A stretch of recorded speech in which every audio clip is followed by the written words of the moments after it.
The Chicago Bears practiced in full pads today, and both the offense and defense had times where they shined bright. What up, guys? Swifty here, covering everything Chicago Bears, breaking down today's first fully padded practice of the year. Justin Fields went off in the red zone. Some unofficial counts where they scored more than 10 touchdowns in about 12 plays. This was during the live period with full tackling. The offensive line noticeably got pushed, and the offense was on fire for a period here. Outside of the red zone drill, the Bears did two separate runs of the 2-minute offense.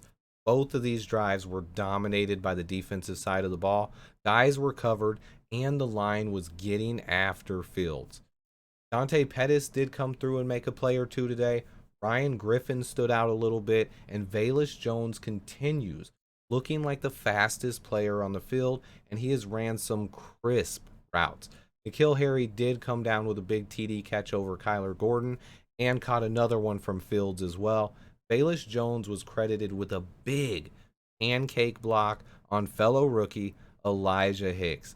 This is what I like to hear from Velus Jones. It's good to see him living up to the hype I put on him as a blocker. An overall shaky performance from the offensive line today, although they did perform admirably in the red zone and goal line work. The biggest takeaway from this was that Braxton Jones got most of, if not all of the left tackle reps with the first team.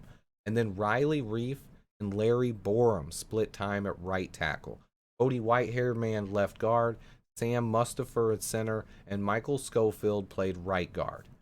It'll be interesting to see if that changes tomorrow and how the offensive line comes out for day 2 of the padded practice. A couple other notes: we had some guys removed from the non-football injury list today. These guys should be joining practice tomorrow. That's Dane Cruikshank, Ajay Sharp, and defensive back Michael Joseph. Good to have these guys able to practice now. I'm interested to see how the team uses Cruikshank especially. Also, Tevin Jenkins absent yet again. We did hear from Jenkins in a way, though. He tweeted after practice ended. A fellow Bear fan had tagged him on Twitter and asked how he was doing, and Jenkins said, "I'm good. Don't believe everything you read."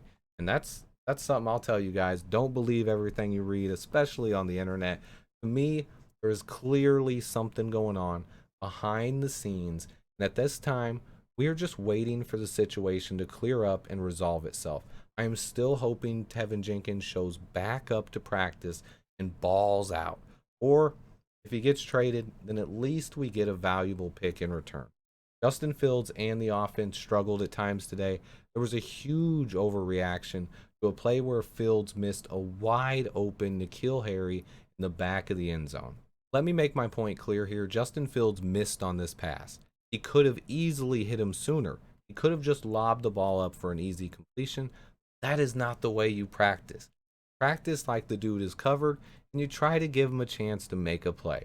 Media acted like Fields threw the worst pass in history. After seeing it myself and watching it back quite a few times, yes, Justin misses on the pass, but it's not a big deal. It's just one throw, and honestly, it's not a bad miss. I have attended training camp for 20 plus years. To hear some of these guys tell me that Fields could have hit him with an easy pass, I just laugh to myself. That is not what the coaches want to see from a quarterback in training camp. That's one thing that some fans don't realize from is Fields put the ball in a spot where even if Harry has two guys on him, there's no way the ball gets picked off. To me, it's something only great quarterbacks work on. You're never going to hit every pass perfectly. How do you get better at hitting those special passes if you were just consistently making easy passes? Fields attempted to put this ball into a place where only N'Keal Harry could catch it. Did he have to do that? No. Is the pass overthrown? Yes. Is it a terrible pass, though? No. That is how you want your quarterback to miss in the red zone, out of the defender's reach. You don't want underthrow.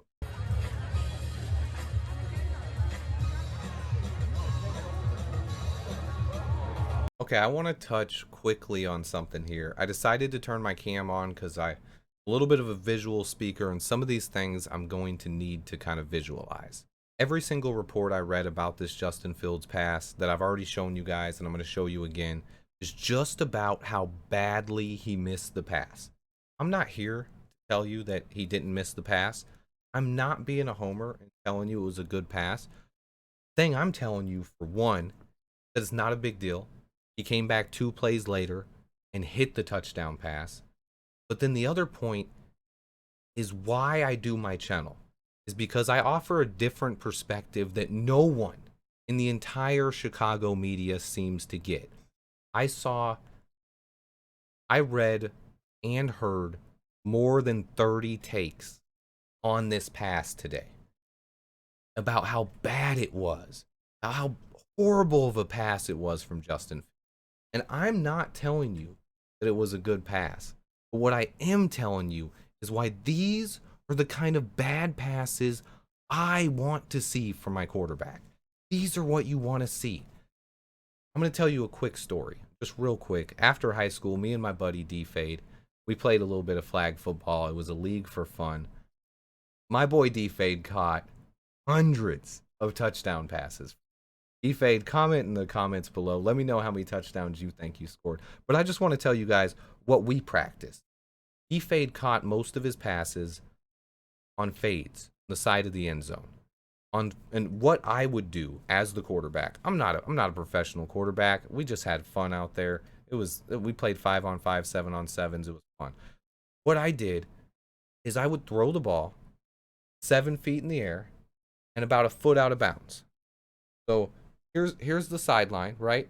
I'm throwing it a foot outside of the sideline, out of bounds, and then 7 feet in the air. My receiver's 5'9". He went up and got that ball every damn time, and I didn't ever throw a pick like that. Fade, vouch in the comments. Eddie, vouch in the comments. But that's what you practice. That's what this miss was. Justin Fields put this ball in a position where only N'Keal Harry could catch it. Whether he's wide open or there are 3 defenders draped on him, that is a guy with a 39-inch vertical who can go up and get the ball. That's his specialty. He did not use his full 39-inch vertical on that play. He did not run that route out to the end of the route. He slowed down at the top of the route and doesn't reach the full corner of the end zone. These are things that I haven't seen a single person from Chicago sports media talk about.